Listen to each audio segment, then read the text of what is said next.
오늘의 말씀은 마가복음 10장 46절에서 52절입니다.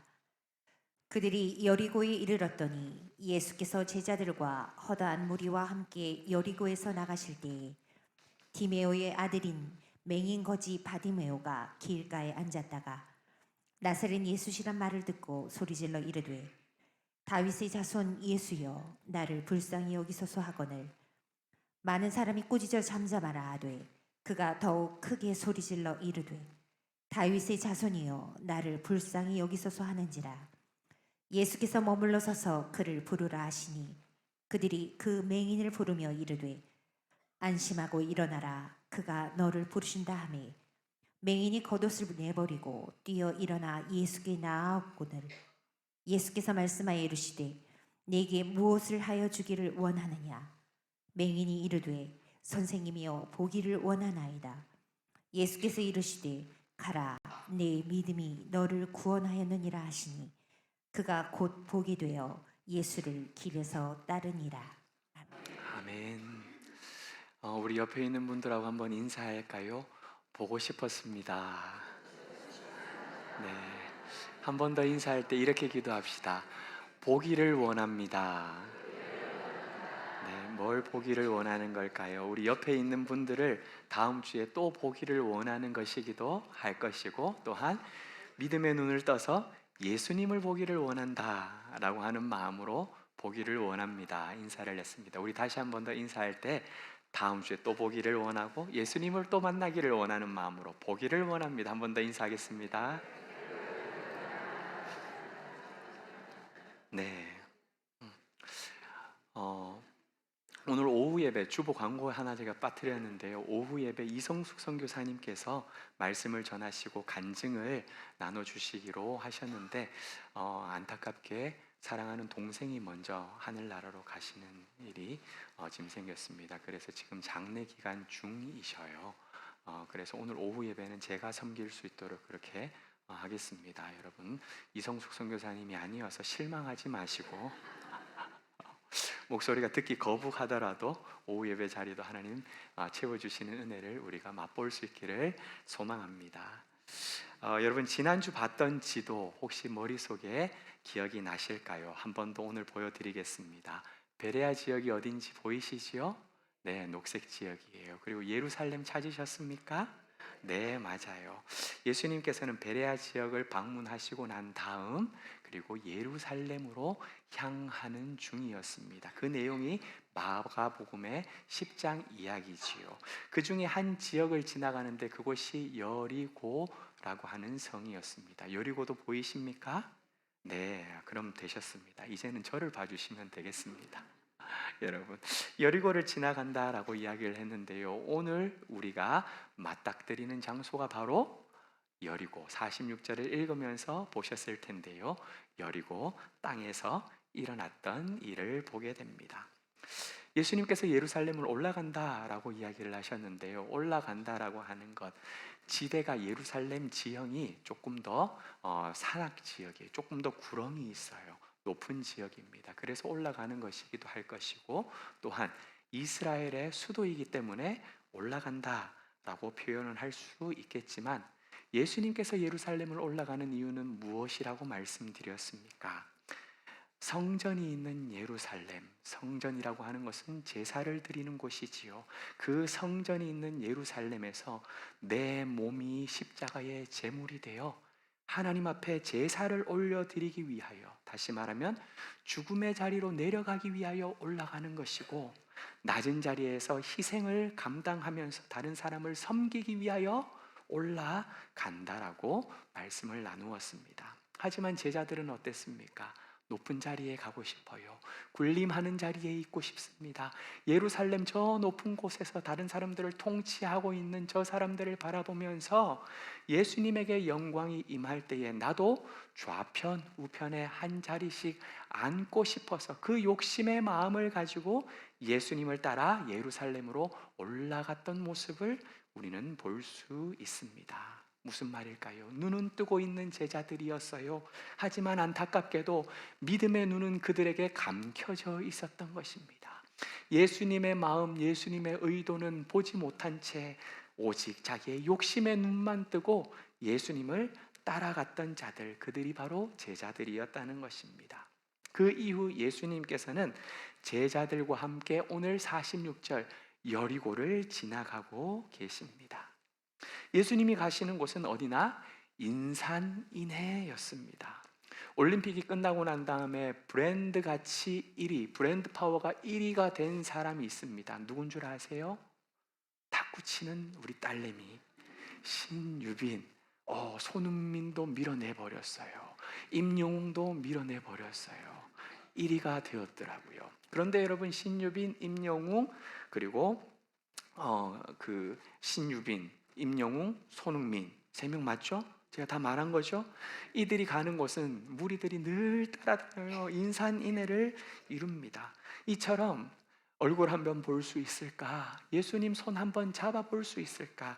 이 마음을 가지고 수많은 사람들이 예수님 한번 보겠다고 지금 여리고 성 안에 있는 사람들이 전부 다 문을 박차고 나온 것입니다. 여리고가 들썩들썩 하고 있었습니다. 하지만 예수님이 여리고를 지나간다라고 하는 소식을 듣고서도 옴짝달싹하지 못하는 사람, 움직이지 못하는 사람, 그 자리에 있어야지만 했던 사람이 한 사람 있었습니다. 그 사람이 누구였을까요? 바디메오라는 사람이었어요. 앞을 볼 수 없었던 바디메오는 수많은 인파 속에서 자기가 예수님을 쫓아간다고 따라가다 보면 여기 치이고 저기 치이며 무슨 봉변을 당할지 몰랐기 때문에 기쁜 소식을 들었어요. 기쁜 소식이 뭡니까? 예수님이 여리고를 지나간다는 소식이지요. 복음을 접했음에도 불구하고 선뜻 나서지 못했던 것입니다. 그렇다면 여러분, 맹인 바디메오가 예수님을 만날 수 있는 방법은 무엇일까요? 움직이지 못하는 이 맹인 바디메오, 그 자리를 뜰 수 없는 바디메오, 이 바디메오가 예수님을 만날 수 있는 방법은 무엇일까요? 단 한 가지, 예수님이 그 앞을 지나가셔야지만 바디메오는 예수님을 만날 수 있다는 것이지요. 그런데 여러분, 오늘 말씀을 살펴보면 여리고 성을 지나가는, 여리고 성을 들고 나는 길이 그 성 안에 몇 개의 길이 있는지 모르겠습니다. 하지만 예수님께서는요, 바디메오가 앉아있는 그 길 통하여서 예루살렘을 향해 뚜벅뚜벅 가고 계셨다는 것입니다. 무슨 말일까요? 사랑하는 여러분, 우리가 앞을 보지 못해도 괜찮습니다. 우리가 움직이지 못해도 괜찮습니다. 내가 있는 곳이 움직일 수 없는 자리여서, 그 자리를 뜰 수 없는 자리여서, 내가 병약해서 이 병상을 뜨지 못한다 할지라도 상관없다는 것입니다. 병상에 계신 사랑하는 성도님들, 유튜브로 오늘 이 예배에 참석하시는 하나님의 귀하고 존귀한 사랑하는 자녀들 여러분, 내가 앉아있는 그곳으로 우리 예수님께서는 찾아와 주시는 분이세요. 내가 자리를 차지하고 있는 그 땅, 나는 움직일 수 없지만 예수님께서는 그곳으로 뚜벅뚜벅 걸어가시면서 나를 만나 주신다라고 하는 사실입니다. 오늘도 내가 있는 그 자리, 주님을 만나기 위하여 나와 앉아 계시는 여러분들의 그 자리, 의자만 대피고 가는 것이 아니라 날 찾아와 주시는 예수님을 이 자리에서도, 유튜브를 통하여서도 모두가 다 만나는 우리 모두 되기를 주님의 이름으로 간절히 소망합니다. 바디메오는요, 지금 예상하지 못한 일이 자기 앞으로 성큼성큼 다가오고 있다는 것을 감지했어요. 여러분, 들리십니까? 네, 멀리서부터 엄청난 무리들의 이 발걸음 소리가 느껴지기 시작했어요. 진동이 느껴지기 시작한 것입니다. 웅성대는 소리가 커지더니 점점 더 높여지는 목소리들이 들립니다. 여기저기에서 터져나오는 소리가 무엇이었을까요? 예수님이다. 나사렛 예수님을 내가 봤다. 진짜 예수님이야 라고 하는 소리가 여기저기 사람들의 입술을 통하여서 터져 나왔고, 바디메오의 귓가에 또렷하게 선명하게 들렸던 것입니다. 그 순간 바디메오는 한치의 망설임도 없었습니다. 어떻게 했을까요? 47절을 함께 읽어보겠습니다. 나사렛 예수시란 말을 듣고 소리질러 이르되 다윗의 자손 예수여 나를 불쌍히 여기소서 하거늘. 네, 나사렛 예수시란 말을 듣자마자 이 바디메오는 순간적으로 외쳤어요. 뭐라고요? 다윗의 자손 예수여 나를 불쌍히 여겨 주소서. 외마디 비명과도 같았던 바디메오의 외침을 예수님을 따라가는 사람들은 들었어요. 들을 수 있었어요. 하지만 그 사람들이 바디메오에게 무엇이라고 말했을까요? 꾸짖으면서 잠잠하라, 가만히 있어라, 입 닫고 있어라 했던 것입니다. 인간은요 참 신기한 존재인 것 같습니다. 왜 신기하냐? 유명한 사람들과 친분이 있는 사람들은 자신이 유명한 게 아닌데도 불구하고 어디에 힘이 들어갑니까? 맞아요, 어깨에 힘이 들어가요. 내가 아는데 말이야, 내 연락처가 있는데 말이야, 전화를 걸어요. 전화를 거는데 지금 거신 번호는, 그런데 전화를 끊고 지금 바쁜가 봐, 전화를 안 받아. 막 유명한 사람을 알면 내 어깨에 힘이 들어갑니다. 대단한 사람을 모시고 있으면 내가 어떻게 됩니까? 내가 대단한 사람인 것처럼 행동한다는 것이지요. 복음서에 보면요, 어른들이, 부모님들이 자기 자녀들을 데리고 예수님 앞으로 나오는 장면이 있습니다. 왜 갔을까요? 예수님이 좀 안아주시면 좋겠다는 마음에, 손을 얹고 안수해 주시면 좋겠다라고 하는 마음에, 이들을 붙들고 축복하면서 기도해 주시면 좋겠다는 마음으로 데려갔던 것입니다. 하지만 누가 그 앞을 가로막았을까요? 예수님의 제자들이요. 맞아요. 제자들이 그들을 가로막았어요. 예수님을 따르는 제자들, 언제든지 길을 내주어야 할 제자들이었는데 따라다니다 보니까 예수님의 인기가 점점점 높아지는 것입니다. 명성을 얻기 시작하고 무리들이, 따르는 사람들이 많아지기 시작하자 이제 이 제자들이 우리는 예수님을 모시는 사람들이야, 보디가드야 라면서 어깨에 힘이 들어갔던 것입니다. 당시에는요, 어린 아이들을 인원수에도 넣지 않았습니다. 우리 주일날 예배를 드릴 때에 인원을 셈하거든요. 애들 있으면 그냥 지나가는 거예요. 지나가 버리고 수에 안 넣는다는 것입니다. 그만큼 보잘것없는 존재, 하찮은 존재, 이들이 어린 아이들이었습니다. 그러니까 제자들이 어떻게 생각했느냐? 보잘것없는 아이들 예수님 곁에 올 수 없다는 것입니다. 하찮은 존재들, 예수님은 이런 존재들을 원치 않으신다, 제자들이 판단하고 거절해 버렸다는 것이지요. 예수님의 마음과는 상관없이 내가 대단한 사람처럼 되어서 자의적으로 행동했던 자들이 바로 제자들이었다는 것입니다. 그런데 여러분, 오늘 말씀에도 마찬가지예요. 비슷한 모습을 보게 됩니다. 예수님을 따르고 있었던 사람들, 예수님을 쫓아가는 그 사람들, 그들이 맹인 거지 바디메오를 봤었을 때는요, 너무나도 보잘것없는 자였던 거예요. 어린 아이들보다도 더 하찮게 여겼던 것입니다. 그런데 여러분, 그럴 만도 해요. 왠 줄 아십니까? 죄송한 말씀이지만 당시의 유대교 안에서는, 당시 유대 사회에서는요, 장애를 가지고 있다라고 하면 어떤 취급을 받았느냐? 저주받은 사람으로 취급받았어요. 너무나도 끔찍한 말 아닙니까? 장애를 가지고 있는 것이 저주받은 인생이라는 말이었다는 거죠.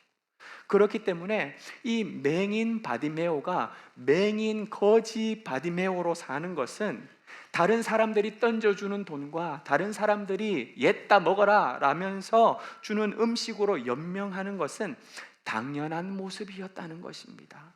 게다가 여러분, 이 사람은 이름도 없었어요. 목사님 무슨 말 하세요? 우리 읽었잖아요. 지금 바디메오라고 분명하게 읽었지 않았습니까? 이 이름 아닙니까? 질문할 수도 있을 텐데요. 여러분, 이건 이름이 아닙니다. 헬라어에서 바라고 하는 것은요, 누구누구의 아들이라는 뜻입니다. 그렇기 때문에 바디메오라고 하는 것은요, 디메오의 아들이라는 뜻입니다. 무슨 말일까요? 아버지는 디메오예요. 디메오라는 이름은 존경이라는 말입니다. 명예라는 이름입니다. 얼마나 멋진 이름입니까? 이 멋진 이름을 가지고 살아가고 있는데 아들이 태어난 거예요. 그런데 그 아들이 앞을 보지 못하는 것입니다. 다시 말해 저주받은 아들이 태어났다라는 것이지요. 아버지가 있지만 이름도 없는 존재. 그러니까 바디메오는 집안의 저주를 끊기 위하여서 버려진 존재였다라고 볼 수 있다는 것입니다. 아니면 저주받은 그 집안을 먹여 살리기 위하여 길바닥에 나아가서 구걸하는 아들로 삶을 살았다라는 것이지. 다시 말하면 이름도 없는, 가치도 없는 존재였다는 것입니다. 이름도 지어주지 않는 아들, 무가치한 존재로 버림받은 거지, 하찮은 사람들끼리 서로 때를 지어 살면서 길바닥에서, 길가에서 잠을 청해야 했던 사람, 이 사람이 바로 바디메오였다는 것이지요. 이 바디메오를 향해 잠잠하라 라고 꾸짖었다는 것은요, 어딜 감히 끼려고 해, 어허 저봐 썩 꺼져 라는 표현이에요. 예수님 행차하시는데 소란 피우지 말고 저기 구석에나 가 있어, 저기 처박혀 있으란 말이야. 경멸하는 조의 표현이 바로 꾸짖으며 잠잠하라 라는 말이었다는 것입니다. 너 같은 하찮은 존재를 예수님이 쳐다보기나도 하겠어? 격 떨어지는 너 같은 사람을 예수님이 만나 주기나 하겠어? 이런 표현이었다는 것입니다. 평상시 같았으면요, 여러분 어떻게 반응했을까요? 아마도 정말로 찌그러진 깡통처럼 저 구석에 가서 얌전하게 있었을 것입니다. 왜요? 그렇게 하지 않으면요, 몽둥이로 개 패듯이, 개가 몽둥이 찜질 당하는 것처럼 그보다도 더 모질게 맞을 수 있었기 때문이지요. 하지만 이번에는 바디메오가 그렇게 하지 않았습니다. 48절 말씀을 함께 읽어 보겠습니다. 많은 사람이 꾸짖어 잠잠하라 하되 그가 더욱 크게 소리질러 이르되 다윗의 자손이여 나를 불쌍히 여기소서 하는지라. 네, 다윗의 자손이여 나를 불쌍히 여기소서. 어떤 목소리로 했다고요? 더욱 크게 소리 질러서. 앞에 이야기를 했던 것보다, 앞에 이야기를 했을 때에도 예수님을 따르는 수많은 무리들이, 군중들이 그 이야기를 들었습니까? 못 들었습니까? 다 들었어요. 그런데 이번에는 그 목소리보다도 더 크게 따라다니는 그 모든 무리들이 다 듣고 예수님까지도 그 목소리를 또렷하게 들을 수 있도록 더 크게 외쳤다는 것입니다. 사랑하는 여러분, 하나님의 은혜는요, 여기에서부터 시작합니다. 무슨 말이냐? 하나님의 은혜는 나를 불쌍히 여겨달라고 부르짖는 것에서부터 시작한다라는 말입니다. 우리 모두는 주의 긍휼하심을 입어야 할 존재들 아닙니까? 그죠? 우리는 하나님의 불쌍히 여김을 받아야 할 존재들이라는 사실입니다. 그 사실을 깨닫고 나를 불쌍히 여겨 주시옵소서, 주님 나를 돌아봐 주시옵소서, 이렇게 부르짖는 자리에서부터 하나님의 은혜와 사랑은 시작하는 줄 믿습니다. 이러한 마음으로 바디메오는요, 내가 외치는 소리, 그래 사람들이 듣고 나를 꾸짖는다 할지라도 나는 상관없어. 예수님이 내 목소리를 듣기만 하면 되니까, 예수님이 내 목소리를 듣고 반응하면 내 문제가 해결되니까 나는 아무 상관없어 라고 생각했던 것입니다. 그리고 바디메오는요, 지금 이 시간이 내가 예수님을 만날 수 있는 처음이자 마지막 기회라고 여겼습니다. 사실 맞습니다, 여러분. 지금 예수님께서 제자들과 함께 여리고를 지나가고 계시지요. 어디를 간다고요? 예루살렘을 가고 있어요. 왜 간다고요? 죽으러 간다고요. 십자가에 달려 죽기 위해 간다는 것입니다. 그렇다면 여러분, 예루살렘 가서 십자가에 달려 죽으실 그 예수님께서 다시 여리고에 와서 바디메오를 만날 확률, 만날 가능성은 몇 퍼센트입니까? 제로죠. 0%입니다. 만날 가능성이 전무후무한 것입니다. 이러한 상황 가운데서 지금 바디메오는 일생일대의 기회가 나에게 찾아왔다라고 생각을 하고 온님다에 매달렸던 것입니다. 사랑하는 여러분, 여러분은 어떤 심정으로 이 주일 2부 예배에 참석하고 계십니까? 어떤 마음으로 주일 아침 단장을 하고 꽃단장들을 하시고 이렇게 주님 앞에 나오셨습니까? 설교하는 저로서는요, 이번 주일이 마지막이라는 심정으로 오늘 설교가 마지막 설교라고 하는 그 마음을 가지고 준비하고 설교합니다. 왜요? 지난 주일에 배웠던 성도님께서, 지난 주일날 배웠던 권사님께서 이번 주에는 입원하시고 예배 참석 못하시는 분들이 계시거든요. 지난주까지는 함께 예배 드렸고, 지난주까지는 동일로교회 영가족이라고 서로 악수했는데, 이번 주에는 이사가 버리시는 분들이 계시고, 이번 주에는 교회를 떠나시는 분들이 있기 때문입니다. 그래서 저는 오늘이 마지막이라는 절박한 심령을 가지고서 이 강단 위에 서서 말씀을 선포한다는 것이지요. 사랑하는 여러분, 우리는 한 치 앞도 모르고 살아가는 인생들입니다. 예배드리고 난 다음에 어떤 일이 벌어질지, 다음 주에 꼭 만납시다, 꼭 보십시다, 서로 인사했지요. 그럼에도 불구하고 옆자리에 앉을 수 있을지 못 앉을지 우리는 아무도 모른다라는 것이지요. 그렇다면 그 마음을 가지고 이 예배가 나의 마지막 예배라는 마음으로, 오늘이 아니면 예수님을 만날 수 없다는 간절한 심정으로 다윗의 자손 예수여, 나를 불쌍히 여겨달라고, 주님, 저는 주님의 긍휼이 필요한 자입니다 라고 부르짖는 저와 여러분들 될 수 있기를 주님의 이름으로 간절히 축복합니다. 그때에 우리 주님께서는요, 그 소리를 들으셨다는 것입니다. 우리의 부르짖음 가운데 오늘이 마지막이다 라고 생각하면서 나와 드리는 이 예배 가운데 주님을 찾는 자를 우리 주님께서는 응답하시고 만나 주신다라는 것이지요. 49절 말씀입니다. 자신을 부르고 찾는 소리에 예수님께서는 머물러 서셨어요. 그리고 하시는 말씀 뭐라고요? 그를 부르라 라는 것입니다. 그를 부르라. 그를 부르라, 이 말은 무슨 말인 줄 아세요? 이름도 없는 거지라 할지라도 그를 부르라 라는 것입니다. 인간 취급도 못 받는 존재, 계만도 못한 존재라고 한다 할지라도 나는 그를 만나겠다, 그러니 그를 부르라, 내 앞에 데리고 오라 라고 하는 말씀이라는 것입니다. 예수님은요, 우리가 부르는 소리에 귀를 기울이시고 맞장구를 쳐주시는 분이십니다. 박수가 소리를 날려면요, 맞장구를 쳐야 되잖아요. 사람들이 예수님을 부르고 찾을 때에 예수님께서는 그 소리가 허공에 휘둘리지 아니하도록 맞춰서 맞장구를 쳐주시는 분, 이분이 바로 우리 주 예수님이라는 것입니다. 사람은요, 우리가 주님을 찾을 때, 주님을 부르짖을 때, 야, 좀 조용히 해, 아우 좀 너무 시끄러워, 그렇게 꼭 찾아야 되겠니? 우리를 향하여 꾸짖을 수 있어요. 나무랄 수 있습니다. 그러나 우리 주님은요, 자기를 찾는 자를 만나주시고 부르짖는 자들에게 응답해 주신다라는 사실입니다. 사랑하는 여러분, 주님을 만나는 길에, 주님 만나러 나아가는 그 길에 방해물이 우리 앞에 놓일 수 있습니다. 그런데 여러분, 방해물 앞에 좌절하지 마십시오. 방해물 앞에 위축되지 마십시오. 저 구석에 가서 찌그러져 있어라라고 하는 그 말에 여러분들 낙심하지 마시고 오히려 어떻게 하라고요?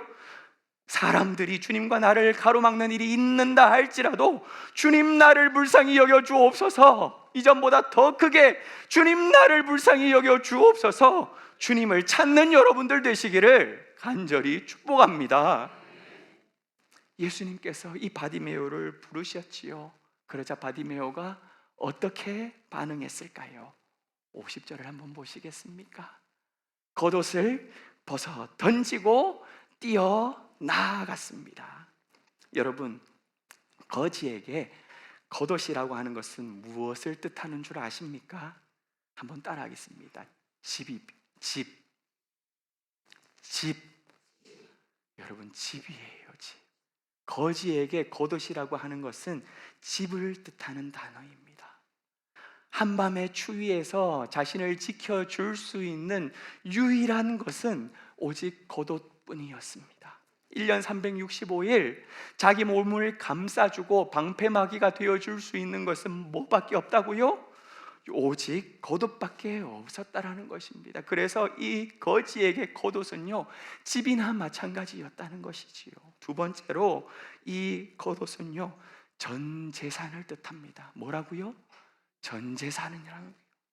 사람들이 거지에게 던져주는 돈, 던져주는 음식은요, 너무너무 배고프기 때문에 그때마다 끼니를 때우기 바빠서 금세 없어져 버려요. 금세 사라져 버립니다. 그래도 이 거지에게 내 소유라고 할 만한 것 하나 있다라고 이야기를 하면 누더기이지만 그럼에도 불구하고 나를 지켜주는 이 겉옷, 이것이 바로 내 재산이다. 이것이 바로 내 재산 목록 1호 나의 전 재산이다. 그렇기 때문에 거지 바디메오는요, 이 전 재산과도 같은 겉옷을 꼭 지켜야만 하는 것이었습니다. 이게 바로 겉옷이었어요. 세 번째로 겉옷은 무엇이냐? 지금까지 살아왔던 자기 인생입니다. 뭐라고요? 자기 인생이라고요. 여러분들의 인생, 그것이 바로 겉옷이란 말입니다. 길가에 앉아 구걸하면서도, 사람들이 던져주는 것으로 배를 채우면서도 개만도 못한 삶을 살아왔던 그 자기의 인생, 모든 세월이, 모든 시간이, 모든 아픔이, 그러면서도 웃을 수 있었던 그 좋은 추억들이 다 겉옷에 고스란히 담겨 있다라는 뜻이지요. 그런데 여러분, 바디메오는 예수님이 자기를 부르자마자 자기 인생의 영원한 보호막이었던, 자기 집과도 같았던 그 겉옷을 어떻게 했다고요? 벗어 던지고 예수님에게 뛰어갔다라는 것입니다. 뿐만 아니라 내 인생의 전 재산이 뭐였다고요? 겉옷이었다고요. 그 전 재산이라고 말할 수 있는 겉옷을, 이것까지 잃어버리면 아하, 이제 내 목숨도 끊어져 버리는 것과 같다라고 여기는 내 재산 목록 1호와 같은 그 겉옷을 던져버렸다는 것입니다. 그리고 지금까지 예수님 없이 살았던 내 인생, 누추하고 비참하고 남루하며 예수님 없이 살아왔던 그 수십 년의 인생의 옷을 벗어버리고 새로운 옷을 입기 위하여, 예수님께서 입혀주시는 그 옷을 입기 위하여서 예수님 앞으로 뛰어갔다라는 것이지요. 사랑하는 여러분, 우리도 한번 생각해 보십시다. 우리는 벗어 던져야 할 겉옷이 없으신가요? 내 인생에서 내가 벗어 던져야지만 예수님을 만날 수 있는 그 겉옷, 아직 붙들고 있는 그 겉옷 없으신가요? 이것을 잃어버리면 내 목숨을 잃는 것과 같다고 여기는 전 재산과도 같은 겉옷, 내 인생의 영원한 보호막이라고, 이거 있으면 나는 보험 가입한 거나 마찬가지라 여기면서 내가 꼭 붙들고 있는 그 겉옷, 그것이 예수님이 아니라 다른 것이라고 한다면, 오늘 이 아침 말씀을 통하여서 내가 붙들고 있는 그 겉옷을 확실하게 벗어 던지고 주님 앞으로 달려나가는, 뛰어나가는 믿음의 자녀들 뵐 수 있기를 주님의 이름으로 간절히 축복합니다. 사랑하는 여러분, 그렇게 박차고 주님 앞에 나아갈 때 우리 주님께서는요, 이전에 내 인생의 누더기와 같은 그 모든 겉옷을 벗어주시고 벗겨주시고 주님으로 말미암은 새로운 옷을, 예수 그리스도의 은혜의 옷을 저와 여러분에게 입혀 주실 것입니다. 그 옷을 우리가 입고 주의 은혜의 보좌로 나아가는 하나님의 자녀들, 동일로교회 영가족들 될 수 있기를 간절히 축복합니다. 예수님께서는요, 이렇게 겉옷을 벗어 던지고 뛰어나온 바디메오에게 질문합니다. 무엇을 하여 주기를 원하느냐라고 질문하지요. 여러분, 이 질문을 들은 바디메오 머릿속은 어땠을까요? 여러분, 제가 여러분에게 질문합니다. 오늘 예배를 마치고 난 다음에 제가 여러분에게 제가 무엇을 해드리기를 원하십니까? 라고 질문한다면 여기저기에서 다른 대답들이 막 터져 나올 것입니다. 왜요? 각자가 원하는, 각자가 하고 싶은 것, 각자가 얻고 싶은 것들, 마음속에 담아두고 있는 것들이 수십 가지, 수백 가지이기 때문이지요. 마찬가지예요. 바디메오도 무엇을 해주기를 원하느냐 질문을 들었을 때 고민했을 것입니다. 아하, 내가 지금까지 겉옷이 많이 낡았으니까 두툼하고 깨끗하고 아주 오랫동안 사용할 수 있는 이 옷 하나 사달라고 부탁할까? 라고 생각했을 수도 있을 것입니다. 아니지. 내가 365일 동안 얼마나 배가 고팠어. 배고픈 건 진짜 참기 힘들어. 너무너무 고통스러웠어.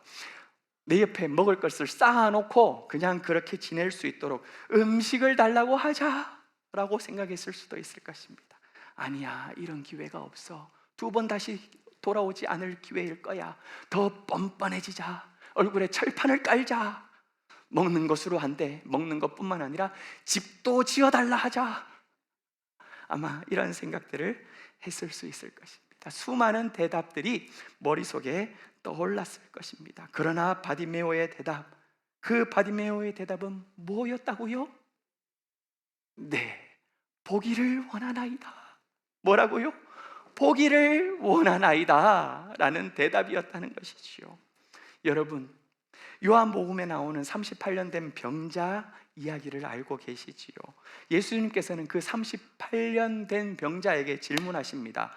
내가 무엇을 해주기를 원하느냐 질문하지 않았어요. 뭐라고? 네가 낫기를 원하느냐라고 바로 질문 드렸습니다. 그 말은 무엇이냐? 38년 동안 너무나도 고통스러웠던 그 삶을 예수님께서는 다 알고 계셨어요. 그래서 다른 질문하지 않고 너 지금 낫기를 원하느냐? 이렇게 물었다라는 것입니다. 그렇다면 여러분, 무슨 대답이 가장 멋진 대답, 좋은 대답일까요? 네, 주님, 낫기를 원합니다. 그러면 그냥 끝나는 거예요. 그런데 여러분, 이 38년 된 제자는요, 네가 낫기를 원하느냐라고 질문을 했는데 거기다가 대고 주님, 제가 물에 들어가면 나을 수 있는데요, 물에 들어가지 못한 이유가 있고요, 정말 내가 그것 때문에 너무나도 어려웠고요, 서러웠고요, 주절 설명을 했던 것입니다. 여러분, 그러나 오늘 앞을 보지 못하는 바디메오에게는 네가 보기를 원하느냐라고 질문하지 않았어요. 뭐라고 질문했다고요? 내가 너에게 무엇을 해주기를 원하느냐? 바디메오는 수만 가지 대답 앞에 놓여 있었다는 것입니다. 하지만 바디메오는요, 무슨 대답을 했느냐? 예수님만이 할 수 있는 것을 대답한 줄 믿습니다. 뭐라고요? 예수님만이 행하실 수 있는 대답. 그 대답이 무엇이었습니까? 내가 보기를 원하노라. 먹을 것을 쌓아 주십시오. 할 수 있습니다. 다른 사람들도. 집을 지어 주십시오. 다른 사람들도 할 수 있어요. 내 누더기와 같은 이 옷, 겉옷, 새 옷으로 바꿔 주십시오. 누구든 할 수 있는 것입니다. 그러나 이 바디메오는 예수님만이 할 수 있는 그 일, 내가 보기를 원하나이다. 내 눈을 뜨게 하여 주시옵소서. 이렇게 고백했다라는 것이지요. 앞을 보지 못했던 바디메오가 나사렛 예수가 지나간다는 이야기를 들었습니다. 그런데 여러분, 그 예수님을 불러 세울 때에는 뭐라고 외쳤는 줄 아십니까? 47절을 한번 보여주실까요? 듣기로는 나사렛 예수가 지나간다라고 말을 들었어요. 그런데 그 예수님을 불러 세울 때는 뭐라고 불렀지요? 다윗의 자손 예수여 라고 불러 외쳤다는 것입니다. 나사렛 예수라고 하는 표현은요, 당시에 예수님이 참 많았다라는 뜻입니다. 이 말이 뭐냐? 예수라는 이름을 가진 사람들이 많았다라는 것이지요. 우리 교회에도 미경이라는 이름을 가진 분들이 많으세요. 김미경 권사님과 집사님이 세 분이 계세요. 그래서 어떻게 구분하지요? A, B, C 이렇게 구분을 합니다. 제가 눈을 딱딱 계시는 걸 제가 보게 되네요. A, B, C로 구분을 합니다. 그런데 여러분, 다른 방법으로 소개하는 방법도 있어요. 상계 10동에 사는 김미경 권사님, 상계 9동에 사는 김미경 권사님, 상계 8동에 사는 김미경 집사님, 이런 식으로 지역명을 앞에 갖다 붙여가지고 소개를 할 수도 있다는 것입니다. 다시 말해서 예수님이 이쪽 예수님 저쪽 예수님, 예수라는 이름을 가진 사람은 참 많은데 지금 우리는 나사렛 예수, 그 예수를 보고 있다라고 사람들은 외쳐댔다는 것입니다. 하지만 바디메오는 나사렛 예수라는 이름을 들었지만 그는 뭐라고 고백했다고요? 다윗의 자손 예수라 고백했다는 것이지요. 그렇다면 여러분, 다윗의 자손 예수라는 고백은 무슨 의미일까요? 한번 따라하겠습니다. 오실 메시아라고 하는 뜻이 다윗의 자손 예수라고 하는 것에 담겨져 있는 말이었습니다. 다윗의 자손, 이스라엘의 왕으로 오시지만 단순히 이스라엘의 왕으로 끝나는 것이 아니라 만왕의 왕이 되셔서 인류를 구원하실 예수 그리스도, 기름 부음 받은 자, 구원자라고 하는 말이 바로 다윗의 자손 예수라는 말이었던 것이지요. 사랑하는 여러분, 예수님을 어떤 존재로 볼 수 있느냐? 여러분들이 예수님을 어떤 존재로 보느냐? 그리고 어떤 분으로 고백하느냐? 이것이 너무나도 중요합니다. 우리가 첫 찬양으로 96장 예수님은 누구신가 찬양했지요. 2절 가사가 뭔 줄 아십니까? 예수님은 누구신가? 약한 자의 강함과 눈먼 자의 빛이시며 병든 자의 고침과 죽은 자의 부활되고 우리 생명 되시네. 아멘. 여러분들이 이렇게 믿고 고백하며 찬양하셨던 건 맞으십니까? 눈을 뜨고 예수님을 쫓아가는 사람들은요, 예수님이 나사렛 예수로밖에 보이지 않았지만 맹인 바디메오는 눈을 감고 있었음에도 불구하고 그 예수가 나사렛 예수가 아닌 다윗의 자손 예수로 보였던 것입니다. 그렇다면 여러분, 누가 눈을 뜨고 있었던 것일까요? 누가 눈을 감고 있었던 것일까요? 아이러니하지만 눈 감고 있었던 맹인 바디메오가 눈을 뜨고 있는 사람이었다는 것이지요. 바디메오는 예수님을 바디메오는 예수님을 눈먼 자의 빛이시며 병든 자의 고침과 죽은 자의 부활되고 우리 생명 되시네. 그 다윗의 자손 예수 그리스도로 나를 구원하실 예수 그리스도로 보고 고백했다는 것이지요. 사랑하는 여러분, 이 바디메오의 눈이 우리의 눈이 되게 하시고 이 바디메오의 고백이 우리의 고백이 될 수 있기를 간절히 축복합니다. 이 믿음을 보신 예수님께서 선포하십니다. 가라 라고 이야기를 하세요. 가라, 내 믿음이 너를 구원하였다. 가라, 가도 된다. 너는 구원받았다. 괜찮다. 이제는 가라 라고 이야기를 한다는 것이지요.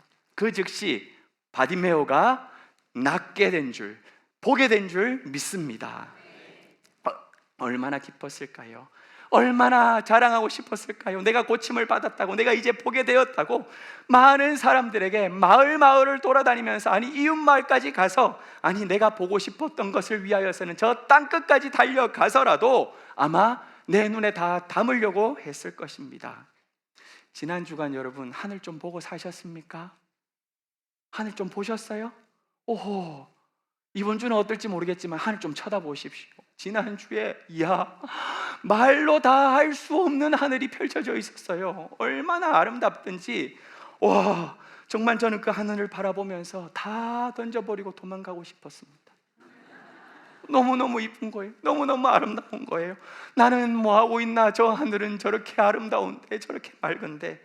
그냥 자연과 벗삼아 주님의 높고 위대하심을 내 영혼이 찬양하네. 이야, 그냥 마음껏 주님을 찬양하면서 하루 종일 그냥 희낙낙 그냥 주님 만들어 놓은 이 천지 만물을 바라보면서 그냥 기쁘게 하루를 그냥 후딱 보내고 싶은 마음이 제 심정이었습니다. 그런데 여러분, 눈을 뜬 바디메오는요, 가라, 이제는 가도 된다, 너는 구원받았다, 가라고 명을 받았음에도 불구하고, 여러분 52절을 한번 보실까요? 바디메오가 어떻게 하고 있습니까? 예수를 길에서 따르니라. 예수를 길에서 따르니라.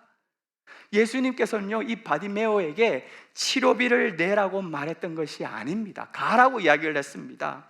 대가를 지불하기 위해서 너가 지금 치료비가 없으면 눈 뜨는데 한 3천만 원 좀 들거든. 근데 지금 못 갚겠지. 그래, 그러면은 우리 따라다니면서 밥을 좀 해, 설거지를 좀 하고 빨래를 좀 하면서 수고로 그렇게 갚아 나가면 좋겠어, 이렇게 요구하신 것도 아닙니다. 내 믿음이 너를 구원하였으니 가라, 가도 된다, 안 따라와도 돼, 따라오지 마 라고 이야기를 하셨다는 것입니다. 하지만 바디메오는 어떻게 했다고요? 예수를 길에서 따르니라, 따랐다는 것이지요. 여러분, 바디메오가 처음 있었던 곳이 어딘지 혹 기억나십니까? 바디메오가 처음 있었던 자리 46절 끝부분에 나오거든요. 46절을 한번 보여주실까요? 디메오의 아들인 맹인거지 바디메오가 길가에 앉았다가, 길가에 앉아있는 사람이었어요. 길가라고 이야기를 하는 것은요, 인정받지 못하는 사람, 버림받은 사람, 내팽개치진 사람, 관심도 없는 사람, 그러한 자들이 앉아 있는 곳, 그것이 바로 길가라고 하는 의미였다는 것입니다. 그랬던 바리메오가 예수님을 만난 이후 52절 말씀처럼 예수님을 따르는 인생이 되었다는 것입니다. 길에서 따른다라고 하는 이 표현은요, 무슨 말이냐? 나사렛 예수라는 존재를 내가 가까이서 한번 더 보기 위해 가지고 군중들처럼 신유빈 쫓아다니는 것처럼, 손흥민 뒤를 따라가는 것처럼, 임영웅 뒤에서 사진 찍으려고 그렇게 난리치는 것처럼 그렇게 쫓아다닌다라는 말이 아닙니다. 제자들 육신의 눈은 뜨고 있었지요. 하지만 믿음의 눈은 감은 채 그저 욕심이 가득 차 있는 거예요. 겉으로 드러내지만 않고 있었을 뿐입니다. 영광의 자리가 임할 때에 그 좌우편에 우리를 앉게 해달라고 욕심이 가득 차오르면서 그 마음 가지고 예수님을 따랐던 자, 그들이 바로 제자들이지요. 그렇게 따라가는 것도 아니라는 말입니다. 길에서 따른다라고 하는 이 말은 예수님께서 가시는 그 길 나도 따라가겠다라는 것입니다. 예수님께서 지금 예루살렘 올라가시는 이유는 죽으러 가는 것이지요. 네, 주님, 저도 예수님 가신 그 길을 가면서 죽는 자리까지 나아가겠습니다 라는 고백이 길에서 따른다라는 것입니다. 예수님께서 보여주신 제자도 낮은 자리에서 섬기는 자가 종이 되는 자가 으뜸이 된다라고 하셨던 그 말씀, 그것을 내 삶에서도 살아낸다라는 의미가 바로 길에서 따른다라고 하는 표현이었던 것이지요. 그런데 여러분, 눈을 뜨고 나니까 이 바디메오가 눈 뜨는 것이 가장 행복한 줄 알았는데, 눈 뜨고 나니까 더 행복한 삶이 생긴 거예요. 무엇일까요? 내가 눈 뜨고 난 다음에 볼 수 있는 것 다 보고 할 수 있는 것 다 하면 그것이 내 인생의 최고의 만족이고 최고의 기쁨이라고 생각을 했는데, 눈을 뜨고 보니 그게 나의 최고의 행복이 아니었던 것입니다. 무엇이 나의 최고의 행복이었을까요? 예수님을 따르는 것, 이게 제일 큰 행복이라는 것을 알게 되었다라는 사실이죠.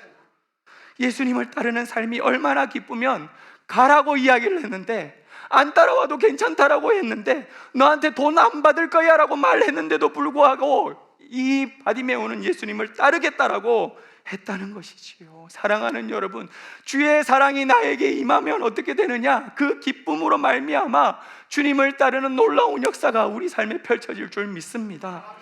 주의 사랑이 내 안에 가득하면요, 세상은 바뀌지 않아요. 그럼에도 불구하고 내 눈이 바뀌어지는 것입니다. 그래서 절로 찬양이 나오는 것이고, 주님 따라가는 삶이 고달픈 삶이 아니라 기쁜 삶이고 감사한 삶이고 은혜의 삶이고 의의 면류관이 준비되었다라고 찬양하는 삶이 될 줄 믿습니다.